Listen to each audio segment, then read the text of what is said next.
आयु रखे सबकी मनोकामना पूर्ण करे। ओम ध्याय नित्यम महेशम रजतगिरिवं चारु चंद्रावतंसम रत्नाकल्पोजनांगम प्रशुनिकबलाभीति हस्तम प्रसन्नम पद्मासीनं समन्तादिसूर्यमण्डले व्याघ्रगतिं वसानं विश्वाद्यं विश्वबीजं निखिलवैरं पंचवक्त्रं त्रिनेत्रं। जय बाबा वैद्यनाथ, जय बाबा वैद्यनाथ। सब भक्तों का कल्याण हो, सबको दीर्घायु रखे, सबकी मनोकामना पूर्ण करे। हर हर महादेव। जय बाबा वैद्यनाथ। दर्शन बाबा वैद्यनाथ जी सभी भक्तों का नित्य कल्याण बनाए, सबको दीर्घायु रखे, सबकी मनोकामना पूर्ण करे। ओम ध्याय नित्यम महेशम रजतगिरिवं चारु चंद्रावतंसम रत्नाकल्पोजनांगम प्रशुनिकबलाभीति हस्तम प्रसन्नम पद्मासीनं समन्तादिसूर्यमण्डले व्याघ्रगतिं वसानं विश्वाद्यं विश्वबीजं निखिलवैरं पंचवक्त्रं त्रिनेत्रं। जय बाबा वैद्यनाथ, जय बाबा वैद्यनाथ। सब भक्तों का कल्याण हो, सबको दीर्घायु रखे, सबकी मनोकामना पूर्ण करे। हर हर महादेव। जय बाबा वैद्यनाथ।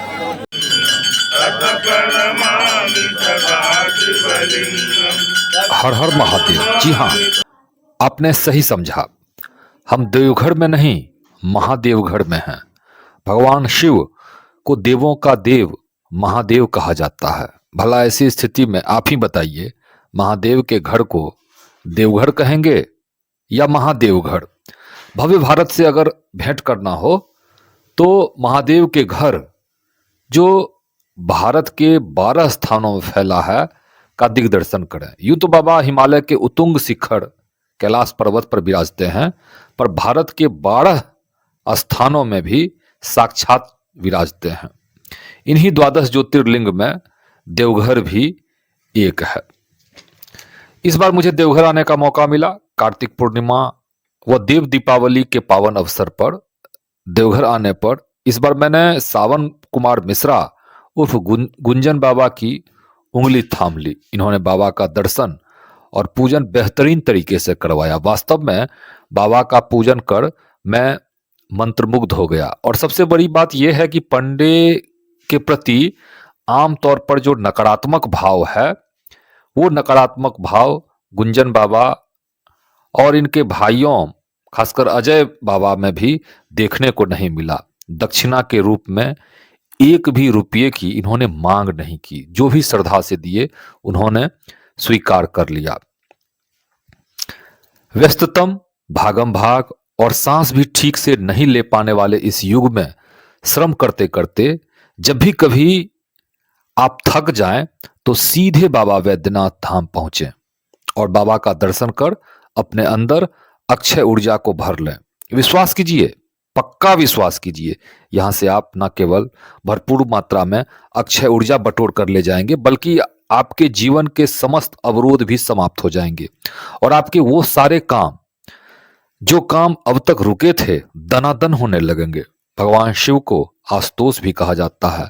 आशुतोष का तो अर्थ ही होता है शीघ्र प्रसन्न होने वाला। बाबा की सबसे बड़ी विशेषता भी यही है। जो भक्त सच्चे हृदय, सच्ची श्रद्धा और सच्ची निष्ठा से यहाँ आते हैं, उनकी हर मनोकामना द्रुत गति से बाबा पूरी करते हैं। आज 12 ज्योतिर्लिंग में मनोकामना लिंग देवघर में स्थित है। यह देवघर नहीं है, देवों के देव महादेव हैं। ये महादेवघर है। तो हमारे पास, हमारे बीच मौजूद हैं पंडा जी, मिश्रा जी हैं। और जब आप देवघर आते हैं तो आप इनसे मिलें, और इनसे बेहतर परिचायक आपको नहीं मिलेगा। पूरे मंदिर भ्रमण करवाएंगे और बड़े ही श्रद्धा के साथ पूजा करवाते हैं। अभी अभी जब मैं पूजा करके निकला तो मन में असीम और अगाध श्रद्धा का संचार हुआ। साक्षात महादेव से दर्शन करवाते हैं। हम मिश्रा जी से, पंडा जी से यह सवाल करना चाहेंगे कि इस मंदिर का महात्म क्या है? जी, ये 12 ज्योतिर्लिंग में से एक ज्योतिर्लिंग है। ये मनोकामना लिंग है। भारतवर्ष में 12 ज्योतिर्लिंग है। कहीं पे जो है शिव और शक्ति विराजमान नहीं है। यही एक ऐसा स्थान है जहाँ शिव और शक्ति दोनों साथ में। यहाँ माता सती का हृदय गिरा है। ये हृदय पीठ भी है और शक्ति पीठ भी है। अब दर्शकों को किस महीना में, जो श्रद्धालु है, सावन के अलावा किस माह में आना उचित होगा, इस पर जरा सा प्रकाश होली डालें। के समय में आप लोग आइए, उस समय में खाली रहता है। और दीपावली और छठ के बीच में आइए, उस समय आपको पूरा खाली मिलेगा। और दिसंबर महीने में आइए, 1 दिसंबर से लेके 25 दिसंबर के बीच में। एक बार पुनः पंडा जी आपसे आग्रह होगा कि महादेव का एक जयकारा जो मंदिर में लगता है, कृपया उसे लगा दें। नमः पार्वती पते हरा हरा महादेव, जय श्री। पूर्वोत्तरे प्रज्वलिकाभिधाने सदा वसन्तं गिरिजा समेतं सुरासुराराधितपादपद्मं श्रीवैद्यनाथं जैसा कि पंडा जी ने अभी बताया, शिव और शक्ति का मेल, जिसे हम अर्धनारीश्वर कहते हैं, का जीवंत दर्शन यहाँ होता है। किताब के पन्ने से निकलकर यथार्थ के धरातल पर देवघर में ही अर्धनारीश्वर का अवतरण हुआ है। भारत का इकलौता यह जगह है जहाँ 12 ज्योतिर्लिंग और शक्तिपीठ का मेल हुआ है। हिंदी साहित्य के शिव भक्त और छायावाद के महाकवि जयशंकर प्रसाद की यह पंक्ति बाबा वैद्यनाथ और माँ हृदयापीठ में जलाभिषेक करते ही आपको समझ में आ जाएगी। ज्ञान दूर कुछ क्रिया भिन्न हो, इच्छा क्यों पूरी हो मन की, एक दूसरे से मिल न सके, यही विडंबना है जीवन। प्रसाद जी की विडंबना को आप देवघर आकर समझ सकते हैं। वास्तव में देवघर में शिव और शक्ति का मेल बुद्धि और हृदय का मेल है। यही मेल जगत कल्याण और वसुधैव कुटुंबकम के भाव को मुखरित करता है। एक और सवाल है पंडा जी कि मान लीजिए कि आपके पास अगर भक्त संपर्क करना चाहें तो आप कहाँ उपलब्ध होइएगा, कहाँ सहजता से मिल जाइएगा, उन्हें कोई परेशानी नहीं हो, और साथ ही साथ जो भक्त आएँ वो कहाँ ठहरें, आवासन कहाँ हो, उनकी यात्रा कैसे सुगम हो, जरा इस पर भी प्रकाश डालें। कोई भी भक्त यहाँ पर आएंगे, उनका सारा विधि व्यवस्था हम करेंगे, रहने का व्यवस्था हम करेंगे, पूजा पाठ का व्यवस्था करेंगे, और भी जितना साइट सीन है वो सारा साइट सीन का व्यवस्था हम कर देंगे। और किसी को कोई भी प्रकार का दिक्कत नहीं होगी। कोई भी आइए, नंबर मेरा डिस्क्रिप्शन में दिया हुआ है, और आइए संपर्क कीजिए, किसी को कोई भी तरह का प्रॉब्लम नहीं होगी, सब व्यवस्था मेरे तरफ से। जो कांवड़ यात्रा होता है वह भी बहुत प्रसिद्ध है। इसकी शुरुआत या इसके संदर्भ में सारगर्भित तरीके से एक बार पुनः हम पंडा जी के पास चलते हैं और उन्हीं के शब्दों में जानने का प्रयास करते हैं कि आखिर इसकी क्या महत्ता है और भक्त जन क्या क्या ध्यान रखें। आइए चलते हैं। ये कांवड़ यात्रा बहुत प्राचीन है, और ये 110 किलोमीटर दूरी से सब कांवड़ यात्रा पैदल चल के आते हैं और यहाँ पर गंगा जल चढ़ाते हैं शिव जी को। ये कांवड़, ये देवघर में जो ये मेला विश्व में सबसे बड़ा मेला लगता है। देवघर में जो सावन का जो मेला लगता है, इससे बड़ा मेला पूरा विश्व में कहीं नहीं लगता। विश्व का सबसे बड़ा मेला क्षेत्र है देवघर। 1 महीने का रोज जो है लाखों की संख्या में भक्त जन आते हैं और यहाँ पर जल चढ़ा करके जाते हैं।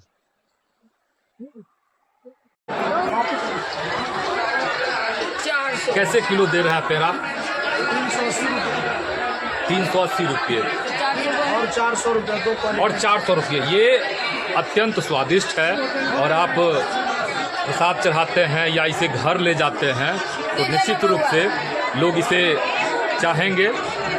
और एक बार पुनः हम पंडा जी के पास जाते हैं, गुंजन मिश्रा जी के पास, और यह जानेंगे कि देवघर की जो यात्रा है वह क्या 1 दिन में पूरी की जा सकती है।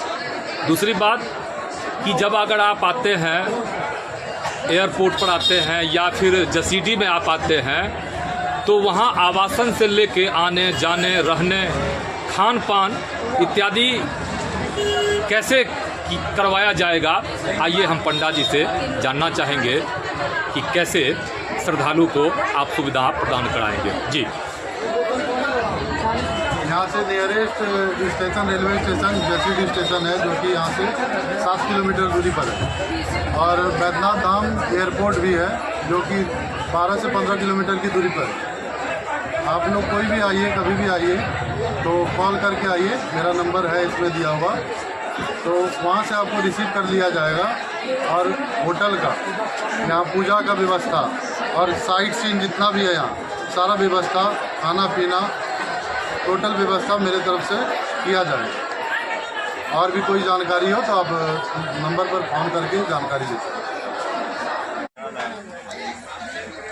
बाबा का दर्शन करने के बाद जब आप बाहर निकलते हैं तो सुहाग की निशानी ये चूड़ियाँ जो है वो आपको अपनी ओर आकर्षित करेगा। और यहाँ माँ लक्ष्मी नारायण चूड़ी स्टोर में अभी हम लोग मौजूद हैं और दुकान के ऑनर, क्या नाम हुआ आपका? रमेश कुमार। कितने दिनों से आप ये चला रहे तो हैं? ये चला रहा सदियों से, मतलब मेरे बाबूजी किए, दादाजी किए, अभी हम लोग चला रहे हैं। कैसा रुझान रहता है महिलाओं का इस दुकान पर? बहुत बहुत। और यहाँ जो है दुकान ही है पूरे के पूरे यहाँ। हाँ, इनके यहाँ सबसे बड़ी बात ये है कि असली शंख पोला मतलब गारंटी के साथ यहाँ आप प्राप्त कर सकते हैं। फैंसी चूड़ियाँ भी है, जयपुरी लहठी है और पीतल के सामान देख सकते हैं। पीतल का सामान भी यहाँ बिक्री के लिए मौजूद है, तो आप इसे भी क्रय कर सकते हैं और यहाँ आने के बाद इसे क्रय करना ना भूलें। और बाबा का प्रसाद जो है ये है।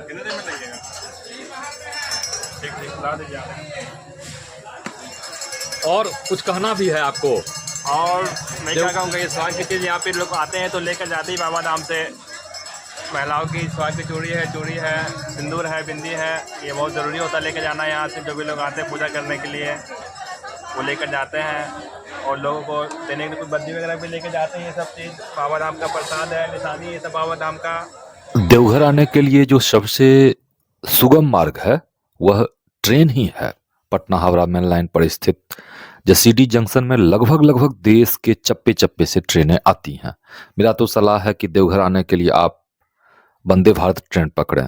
आप पटना, हावड़ा, वाराणसी और गया से वंदे भारत को पकड़ सकते हैं। मेरा तो सलाह है कि आप 3 दिन समय निकालें। एक दिन बाबा वैद्यनाथ का दर्शन, दूसरे दिन गया में विष्णुपद और महाबोधि मंदिर, और तीसरे दिन देश की सांस्कृतिक राजधानी वाराणसी में बाबा विश्वनाथ का दर्शन करें। अगर आप ऐसा करते हैं तो आपके माइंड की बैटरी फुल चार्ज हो जाएगी। आपको कठिन से कठिन काम करना आसान लगेगा और आपका जीवन सरल हो जाएगा।